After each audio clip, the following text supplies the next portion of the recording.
Baby சாப்பிட ஏதாவது செஞ்சு கொடு. சாப்பிடுவா. ம். ரெண்டு தான் கொடு. இல்லையா? என்னென்ன ஆப்ஷன் வச்சிருக்க? ரெண்டு இட்லி மிச்சம் இருக்கு, காலையில் இட்லி. ரெண்டுலையுமே அதான் செய்ய போறேன். ரெண்டு இட்லி.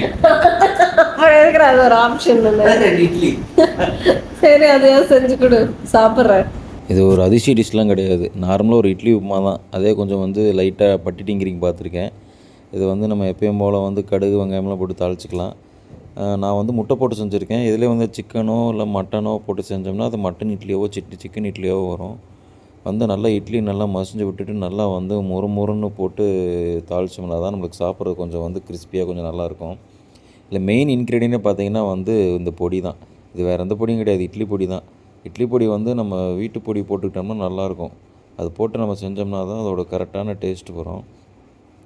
மேலே லைட்டாக வந்து தேங்காய் துருக்கி மதியானம் கொஞ்சம் மிச்சம் கிரேவி இருந்தது, அதை வந்து தொட்டுக்கு கொடுத்துட்டேன்.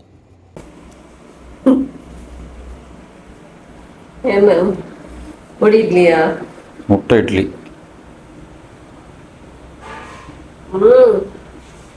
உண்மையில நல்லா இருக்கானே, சிறப்பான